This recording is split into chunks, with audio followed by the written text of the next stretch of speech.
말씀은 디모데후서 3장 15절 한 절의 말씀입니다. 디모데후서 3장 15절 한 절의 말씀입니다.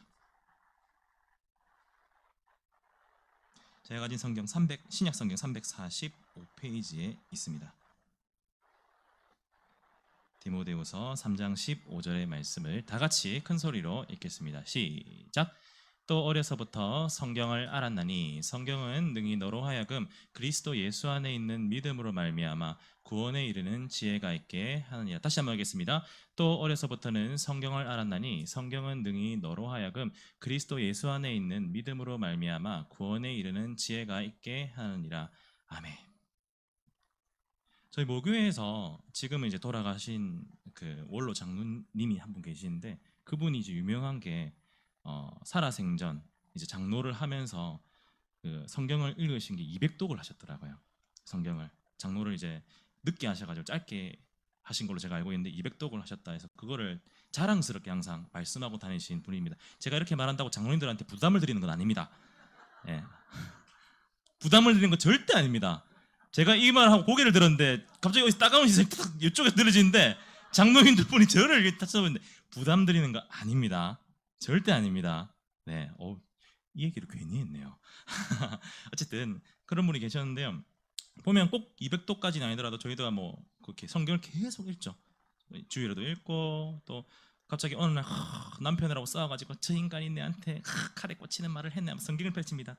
그럼 주님 그러시듯이요. 뭐 주는 날의 선한 목자 푸른 초장으로 아멘 하면서 위로를 얻고, 아들이 자녀가 속을 썩일 때 읽고, 엄마가 내 마음 알아주지 못할 때 주님은 너희를 뭐 품에 안으시고 아버지 하면서 이렇게 하잖아요. 성경은 곳곳에서 읽습니다. 근데 그렇게 읽는 성경을 우리는 전부 다 알지 못합니다. 그 내용을 잘 알지 못한다는 거죠. 일단 성경에 있는 언어가 현대어가 아니죠. 현대인의 성경으로 따로 나올 정도로 어떤 그 성경 안에 있는 그 뭐라 해야 될까요? 말하는 문장이 그 고어체입니다. 아주 옛날 문서에 나오는. 제일 어려운 게 주께서 그러하시오다며 하시시옵고 하시시옵시오. 막 앞에서 통도 이게 대독하다 보면 꼬이잖아요. 하시시시오시며 쓰도 안 하는 이런 말을 많이 있잖아요. 그 다음에 내용이 너무 방대하죠. 그렇죠? 그렇기 때문에 성경을 한 번 읽고 바로 이해하는 것은 솔직히 거의 불가능에 가깝다고 할 수 있습니다. 그런데 이해하지 못하는 것은 우리에게 큰 곤란함을 가져다 줍니다. 어떤 두 자매 할머니께서 유럽 여행을 가셨다고 합니다. 유럽 여행 가셨는데 배탈이 나신 거예요. 물갈이를 하셨는지. 그래서 막 화장실을 그 여행 내내 왔다 갔다 하시는 거예요. 근데 화장실 가는 건 문제가 안 되는데, 문제는 유럽에 있는 대부분의 공중 화장실은 유료입니다. 그것도 500원, 100원이 아니라 2,000원, 2,500원입니다. 그러니까 할머니가 꼴이 나신 거예요. 그 뭔 놈의 화장실을 유료로 만들어놨고 500원만 하면 되지 뭐 2,500원, 3,000원 이 뭐 살겠나? 하신 거예요. 여비를 이거로 다 쓰겠다. 옆에 동생이 언니 그러니까 내처럼 찔끔찔끔 하지 말고 꼭 모았다가 한 번에 팍 해야 된다 언니. 막 불평불만이 막 하고, 가이드가 그걸 보고 온 거예요. 도와주려고.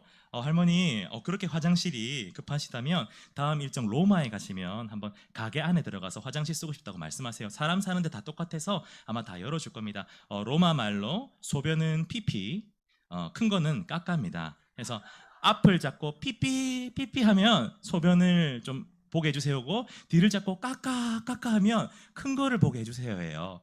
아니 그 좋은 걸 왜 이제 알려주는겨? 이러면서 이제 일정이 무사히 끝났다고 합니다. 근데 모든 일정을 끝마치고 한국으로 돌아가다가 경유공항을, 일본 공항을 들렸는데 여기서 문제가 생깁니다. 갑자기 자매 할머니 두 분이 손을 꼭 잡고 막 일본 면세점 직원한테 가가지고 피카피카 피카피카 피카피카 이렇게 하는 거예요. 두 개 다 말이 없다는 거죠. 피카피카 피카피카. 제대로 이해를 못 하신 거죠. 로마에서 되는 건데 일본에서 피카피카 하니까 아무도 뭐 앞에 있는 일본 면세점이 노 스미마셍 스미마셍 하는데, 아니 뭘 쓰지 말라고, 또 뭘 쓰지 마 피카피카 스미마셍 하다가 일본 면세점 직원이 따라오라는 거예요. 막 화장실을 데려주는 줄 알았는데 포켓몬스터 피카츄 인형 피카피카 하니까 피카츄 인형 앞으로 데려다 줬다고. 할머니가 그렇게 곤란함을 겪었다고 이렇게 이야기가 있었습니다. 여러분, 이처럼 뭘 듣긴 들어도, 배우긴 배워도 제대로 이해 못하면요 엄청 곤란한 상황에 빠집니다. 때문에 뭘 배우든 우리가 뭘 듣든 제대로 이해하는 게 아주 중요하죠. 우리가 성경을 읽을 때도 마찬가지입니다. 우리가 성경을 읽을 때 제대로 이해해야 합니다.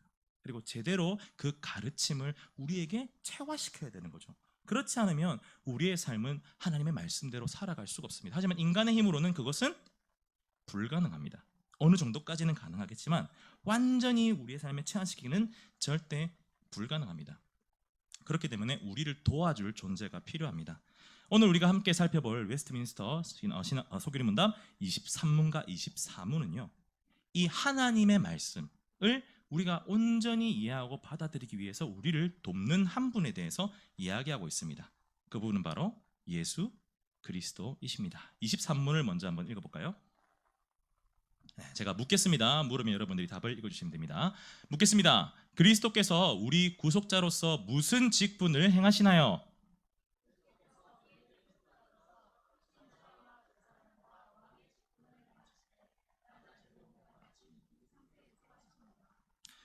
우리가 앞선 문에서 구속자 되신 예수 그리스도, 인간의 몸을 입고 이 땅 가운데 오신 예수 그리스도에 대해서 배웠습니다. 그리고 23문은요 그 예수님이 구속자로서 어떻게 일을 하십니까? 라는 질문을 우리에게 하고 있죠. 그 답은 간단하게 요약하면 이렇습니다.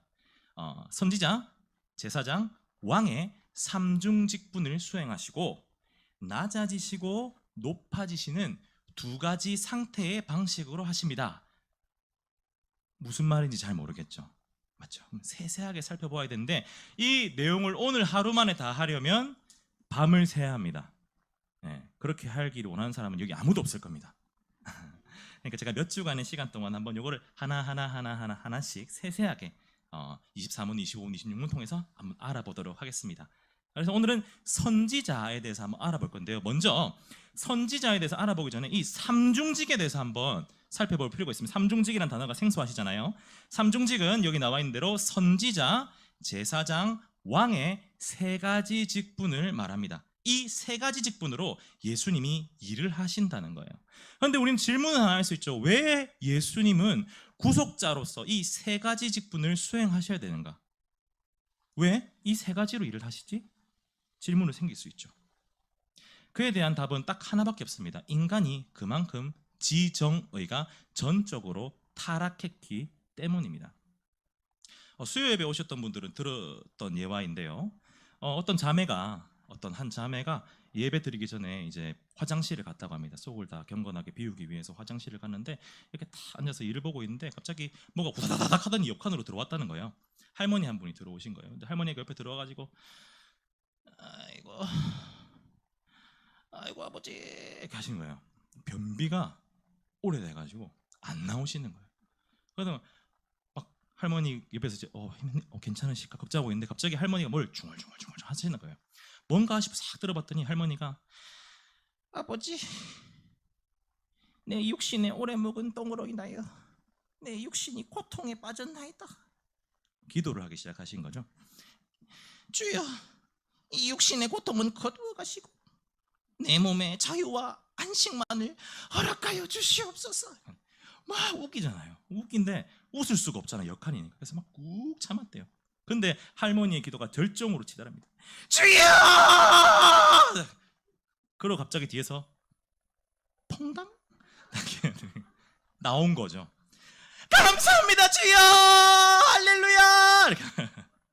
자매가 완전 크게 빵 터져서 웃고 할머니 민망하시고 얼른 나왔다고 합니다. 여러분 이처럼 우리 그리스도인들은요 아주 작은 일에도 하나님의 도움을 필요로 합니다. 그게 우리의 이 아주 일상생활 가운데 아주 그냥 손쉽게 하는 일임에도 불구하고 때때로 하나님의 도움을 구하는 자들, 그게 그리스도인입니다.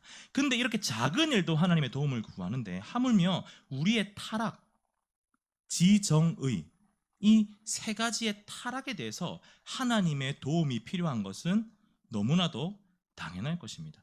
그렇기 때문에 예수님이 이 지정의가 타락한 우리의 전적인 타락을 아주 세밀하고 섬세하게 돕기 위해서 이 삼중 직분을 수행하시는 겁니다.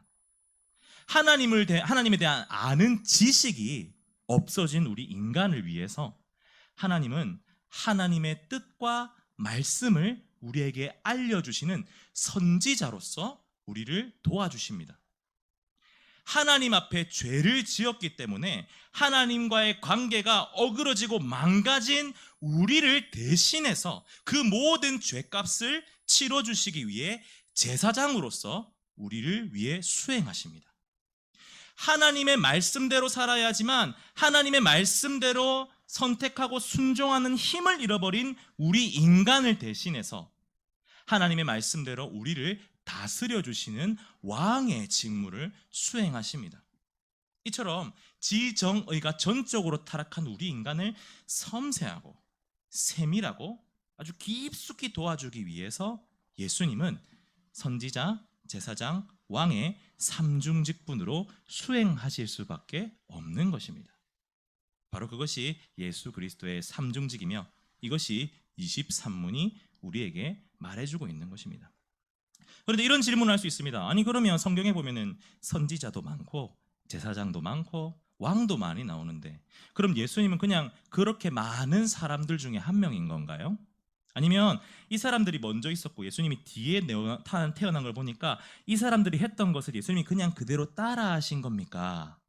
이렇게 물어볼 수가 있죠. 하지만 우리의 대답은 절대 아니요입니다. 우리가 예수님을 부를 때 이렇게 말하죠. 예수 그리스도. 예수는 예수님의 이름입니다. 그럼 그리스도는 뭘까요? 이 그리스도는 예수님을 부르는 호칭입니다. 예수님이 어떤 지위 직분에 있는지를 알려주는 말입니다. 그리스도. 이 그리스도의 뜻은 따라 해볼까요? 기름 부음 받은 자. 기름 부음 받은 자라는 뜻이에요. 구약시대 때 선지자와 제사장 왕은요, 선지자와 제사장 왕의 직분에 오를 때 전부 다 기름 부음 받음을 통해 세워집니다. 기름 부음을 받아서 제사장이 되고 기름 부음을 받아서 선지자가 되고 기름 부음을 받아서 왕이 되는 것입니다. 그럼 예수 그리스도 이름이 기름 부음 받은 자라는 것은 무슨 뜻이겠습니까? 그 호칭이 그렇다는 것은 예수님이 선지자, 제사장, 왕들의 대표이다. 그 모든 이들을 대표하는 분이 바로 그리스도이다. 예수 그리스도다. 이것을 의미하는 것입니다. 따라서 예수 그리스도에 앞서서 있었던 모든 선지자와 제사장과 왕은요, 다 예수님을 보여주기 위한 하나의 장치일 뿐입니다. 물론 그들이 하나님의 일을 하긴 하지만 그들의 가장 큰 목적은 그들의 삶을 통해서 그들이 수행한 선지자, 제사장, 왕의 직분을 통해서 누구를 보여주기 위함입니까? 예수 그리스도를 보여주기 위함입니다. 이 구약의 사람들을 통해서 우리는 이렇게 알 수 있는 겁니다. 아, 이렇게 선지자로 제사장으로 왕으로 우리에게 우리를 도와주시는 이가 예수 그리스도구나. 그분이 오실 것이구나. 이것을 구약의 선지자와 제사장과 왕은 이야기해주고 있는 것입니다. 이것이 23문이 우리를 향해 하고 있는 말입니다. 자, 이제 좀 더 세세하게 파고 들어가 봅시다. 선지자. 자, 24문을 한번 보여주실까요? 제가 묻겠습니다. 그리스도께서 어떻게 선지자의 직분을 행하시나요?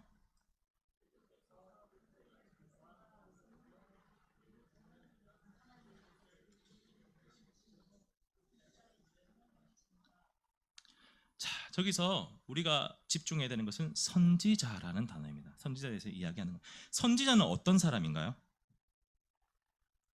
혹시 선지자 어떤 사람일까요? 여러분이 생각하는 선지자는 어떤 사람입니까? 뭐 여러 가지가 있을 수 있겠죠. 선지자의 가장 중요한 것은요, 따라옵니다. 하나님의 말씀을 대언하는 사람. 하나님의 말씀을 대언하는 사람. 제가 국문학과를 나왔습니다. 놀라셨나요? 다들 저를 처음 보면 항상 뭔가 몸 쓰는 일 과를 나와서 체육, 유도, 씨름 뭐 이런 거 아니면 막 무거운 거, 쇠 같은 거 옮기는 막 그런 공대 뭐 그런 거, 그 좀 기계 큰 거 있잖아요. 큰 기계 옮기는 농기계 옮기는 막 농대 이렇게 생각하시는데 저는 인텔리아계 국문학과를 나왔습니다. 비하하는 거 아닙니다. 그냥 하는 말입니다. 고국문학과를 나왔어요. 고국문학과를 졸업하기 위해서는 졸업 논문을 써야 되는데 졸업 논문을 쓰기 위해서 선배들의 졸업 논문을 한번 싹 살펴보는 일이 있습니다. 그 중에서 막 살펴보는데 선배들의 논문이 정말 다양합니다. 주제가, 논문 주제가. 어떤 선배는 뇌 있잖아요.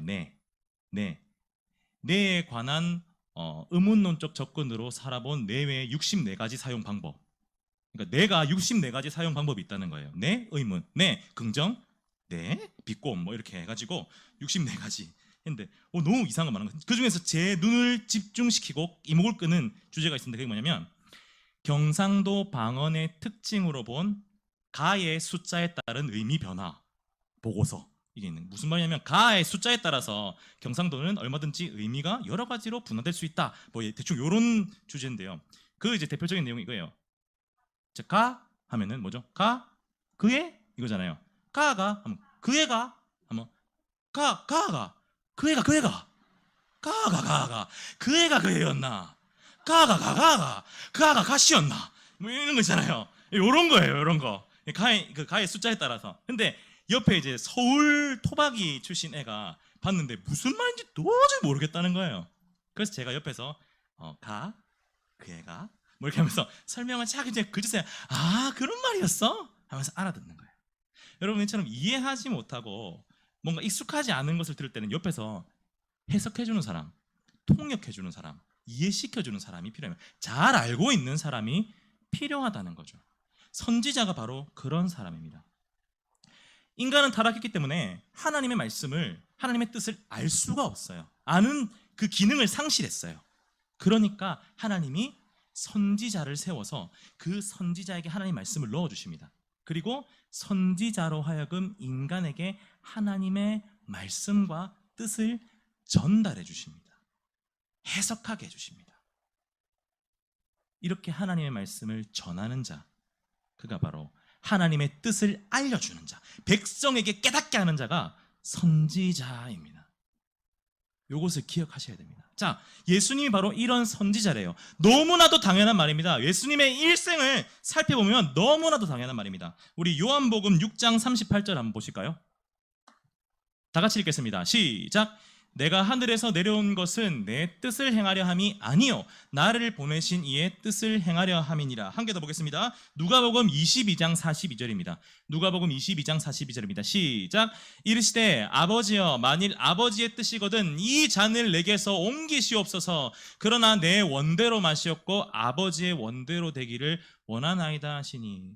어떤 사람은요, 이 예수란 사람이 민족적으로 어떤 사회주의 운동을 한 사람이라고, 사회의 혁명을 일으키기 위해서 막 사람들을 모으고 운동하고 선동질한 사람이라고 이야기를 합니다. 그런 사람들이 있어요. 어떤 사람들은 뭐 인권 운동가 뭐 이렇게 얘기하는 사람. 하지만 예수님은 그런 분이 아닙니다. 예수님은 인간의 말을, 자신의 말을 선포한 사람이 아니라, 자신의 뜻을 보인 사람이 아니라 누구의 뜻을 보인 사람입니까? 하나님의 뜻을 보인 선지자입니다. 심지어 예수님은 죽음까지 감내하시면서 누구의 뜻을 보이셨습니까? 하나님의 뜻. 아버지, 이 잔을 내게서 옮기시옵소서. 하나, 나의 뜻대로 마시고 아버지의 뜻대로 하시옵소서. 그의 출생부터 죽음까지 철저하게 예수님은 하나님의 뜻만 보이셨습니다.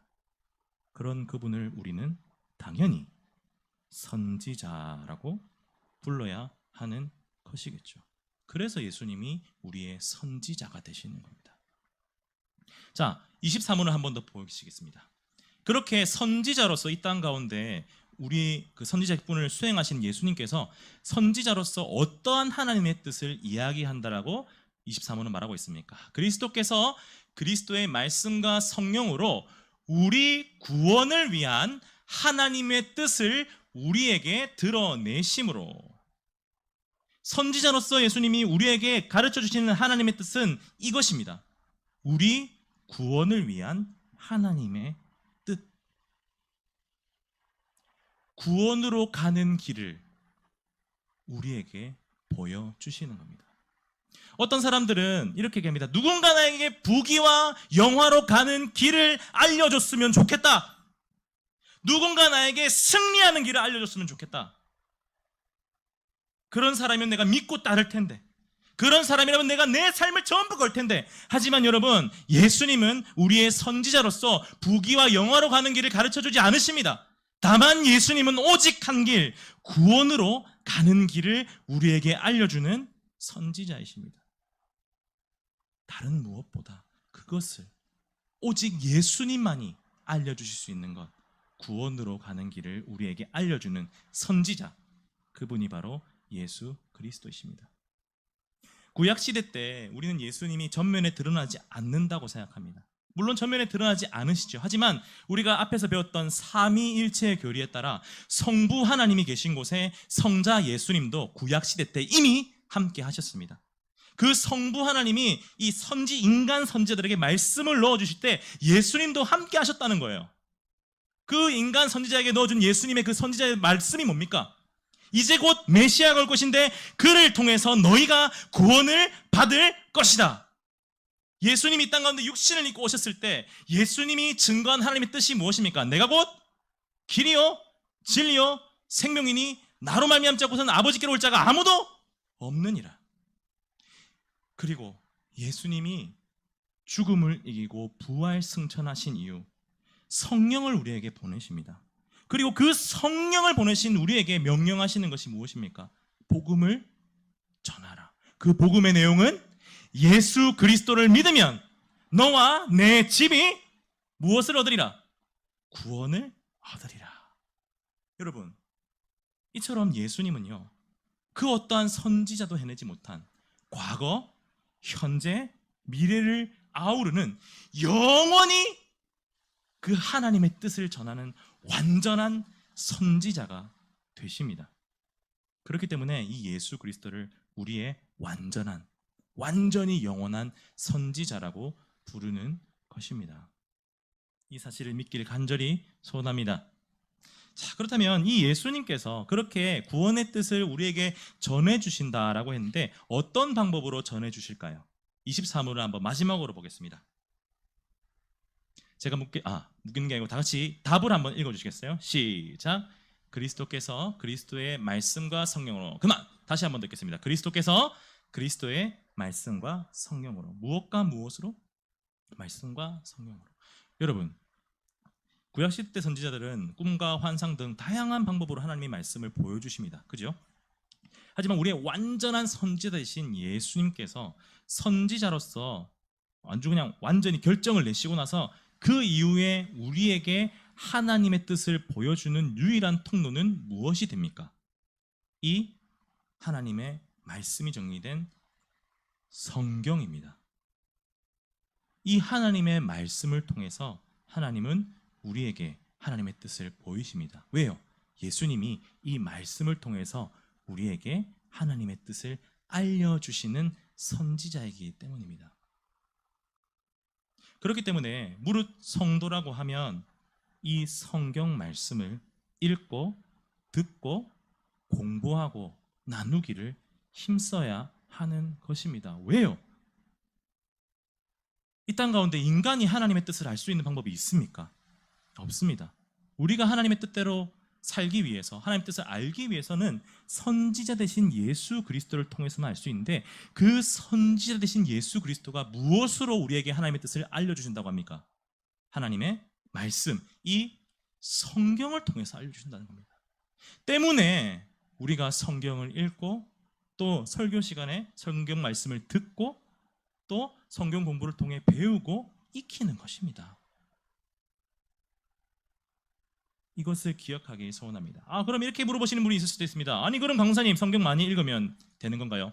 한 100독 하면은 하나님 뜻을 완전히 알고 1독 하면은 조금 알고 뭐 이런 건가요? 아닙니다. 성경을 읽는다고 되는 게 아닙니다. 만약에 성경을 읽는다고, 많이 읽는다고 하나님 뜻을 많이 아는 것이라고 한다면 그 무신론자들은 성경을 통해서 하나님의 뜻을 아주 그냥 철철 넘치게 알아야 됩니다. 무신론자들은 성경을 비판하기 위해서 성경을 정말 많이 읽습니다. 정말 많이 읽습니다. 우리가 상상도 못할 만큼 많이 읽어요. 신천지 이 사람들 성경 얼마나 많이 읽는 줄 아세요? 그 비유를 자기들 맘대로 이렇게 막 요리하기 위해서 성경을 얼마나 많이 읽는데요. 그렇다고 그들이 하나님의 뜻을 아는 것은 아니지 않습니까? 그렇다면 무엇인가 하나가 필요하다는 얘기입니다. 그것이 바로 따라합니다. 성령이 필요합니다. 우리가 말씀을 읽을 때 또는 우리가 목사님의 말씀을 들을 때 우리의 마음에 감동이 일어날 때가 있습니다.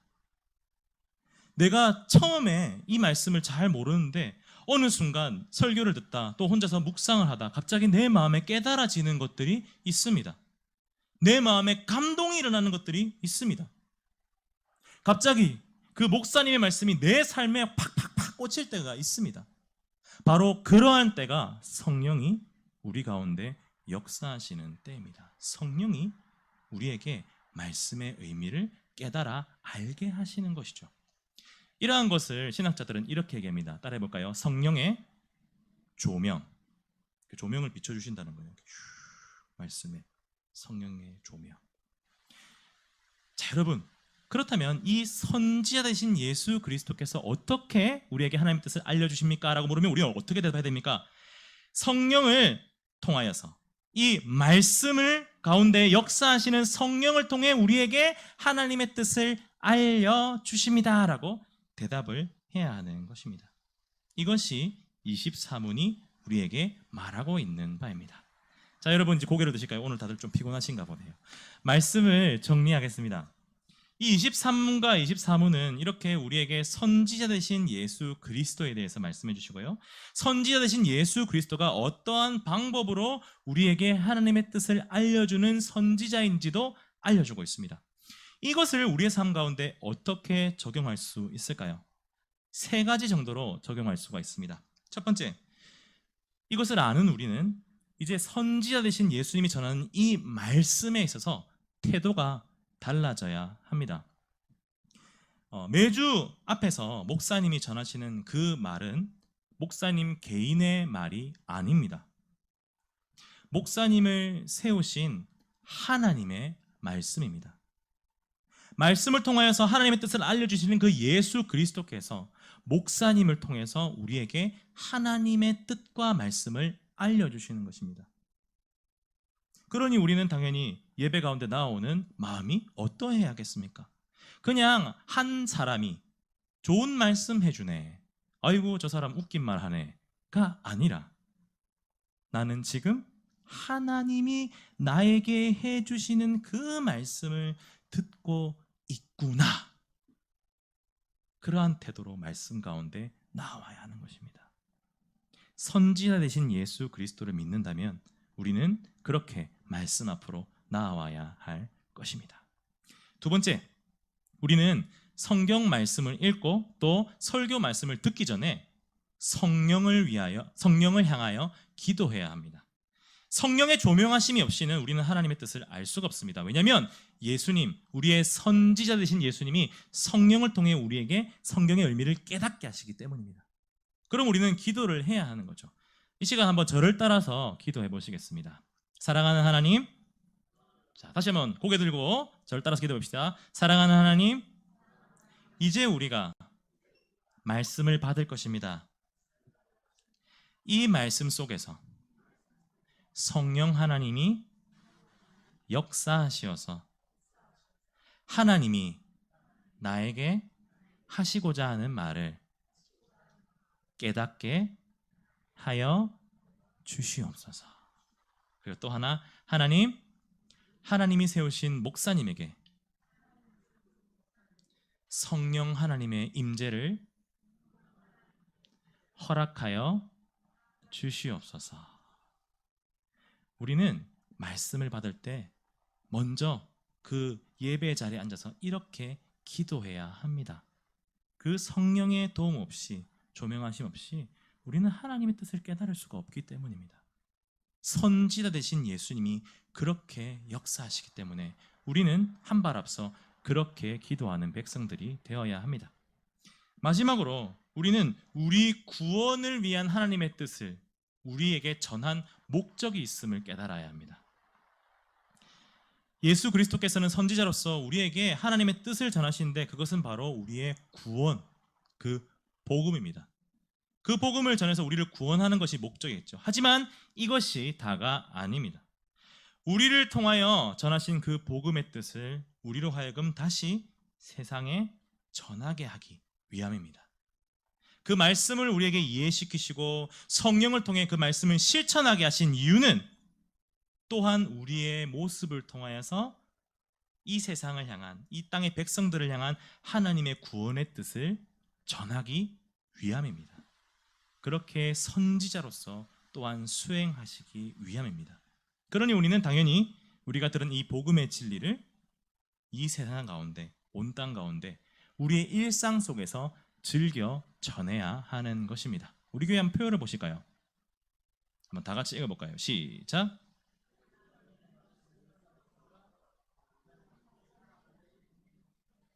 바로 이 삶이 선지자 되신 예수 그리스도께서 우리에게 원하시는 삶인 것입니다.